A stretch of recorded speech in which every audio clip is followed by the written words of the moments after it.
Dear students, मैं Suresh Chandra Gupta, assistant professor, government college Karauli. प्यारे विद्यार्थियों, आज हम ब्रिटिश शासन के अंतर्गत अर्थात ब्रिटिश संविधान में विधि के शासन का अध्ययन करेंगे। राजनीतिक दर्शन में ब्रिटिश संविधान और शासन व्यवस्था का नाम विधि के शासन के साथ जुड़ा हुआ है। विधि के शासन का आशय क्या है? विधि के शासन का आशय यह है कि इंग्लैंड का शासन का संचालन किन्हीं विशेष व्यक्तियों की इच्छा द्वारा नहीं वरन विधि के द्वारा ही किया जाता है। वहाँ पर विधि सर्वोच्च होती है और कोई भी व्यक्ति विधि के नियंत्रण से बच नहीं सकता है। उच्चतम स्तर के व्यक्ति से लेकर निम्न स्तर के व्यक्ति तक सभी विधि के सम्मुख समान हैं। विधि के शासन में निरंकुश विशेषाधिकार और सरकारी मनमानेपन के लिए कोई स्थान नहीं है। अब प्रोफेसर A.B. डाइसी द्वारा विधि के शासन की कुछ विशेषताएं बतलाई गई हैं। ब्रिटिश संविधान के अंतर्गत विधि के शासन की विशेषताएं।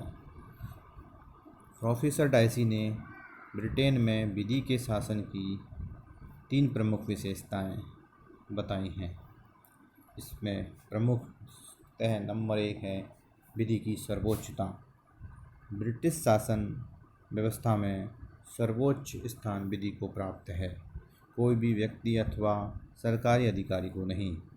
इसका तात्पर्य यह है कि सरकारी अधिकारियों के द्वारा मनमाने तरीके से अपनी शक्तियों का प्रयोग नहीं किया जा सकता। उन्हें विधि द्वारा निर्धारित सीमाओं के अंतर्गत रहते हुए ही अपना कार्य करना होता है। प्रशासन के सभी कार्यों के लिए आवश्यक है कि उनके किए जाने के लिए कानून द्वारा अधिकार प्रदान किया गया हो। इस संबंध में हैगन और पावेल लिखते हैं कि जो लोग सरकार बनाते हैं वे लोग मनमानी नहीं कर सकते। उनको अपनी शक्ति संसद द्वारा निर्मित नियमों के अनुसार ही प्रयोग में लानी होती है। अर्थात इसका तात्पर्य यह है कि ब्रिटेन के संविधान में विधि ही सर्वोच्च है। इसके बाद डाइसी ने इसकी एक अन्य विशेषता नंबर 2 बताई है, सभी नागरिकों के लिए एक ही प्रकार की विधि और न्यायालय।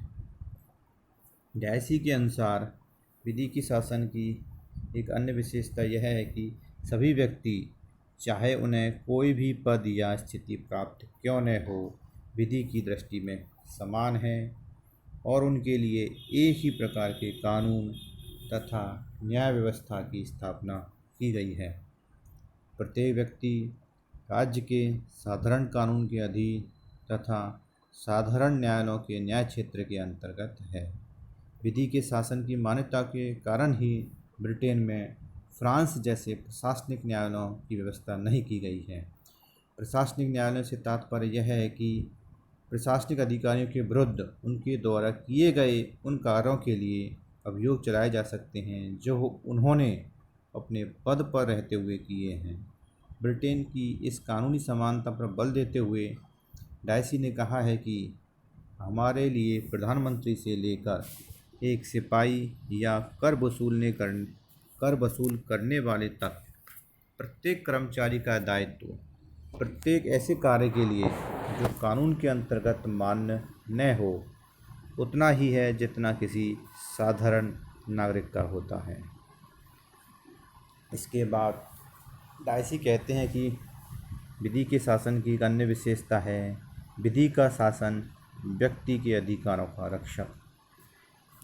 डाइसी के अनुसार विधि के शासन की एक अन्य विशेषता है विधि के सामान्य सिद्धांत नागरिक स्वतंत्रताओं के रक्षक और न्यायालय स्वतंत्रता तथा अधिकारों के संरक्षक है। वहाँ व्यक्तियों के अधिकार और उनकी स्वतंत्रताओं की सुरक्षा इसलिए नहीं है कि भारत या अमेरिका की भांति उनकी व्यवस्था संविधान के अंतर्गत की गई है, अपितु इसलिए कि न्यायिक निर्णय उनकी रक्षा सदा से करते आए हैं। विधियाँ नागरिक स्वतंत्रताओं और अधिकारों की किस प्रकार रक्षा करती है, इसको स्पष्ट करते हुए डाइसी कहते हैं कि केवल उस दशा में छोड़कर जब सामान्य नागरिक विधि द्वारा यह निर्णय कर दिया गया है कि कानून का स्पष्ट उल्लंघन होता है, किसी व्यक्ति को न कोई दंड दिया जा सकता है और न उसे विहित रूप में किसी प्रकार की शारीरिक या आर्थिक हानि पहुंचाई जा सकती है।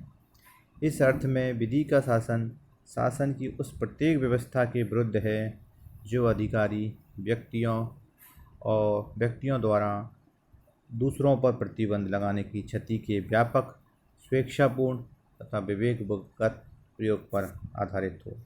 इस प्रकार हम कह सकते हैं कि ब्रिटेन के संविधान के अंतर्गत विधि के शासन के अंतर्गत विधि ही सर्वोच्च होती है।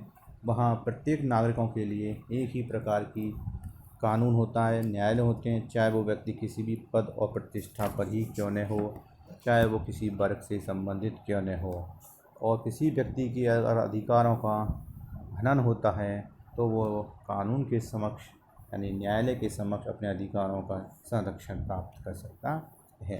अर्थात कहने का तात्पर्य यह है कि ब्रिटेन में विधि ही सर्वोच्च होती है, अर्थात जो भी कानून लागू होता है वो विधि के तहत ही सर्वोच्च एवं मान्य होता है। धन्यवाद।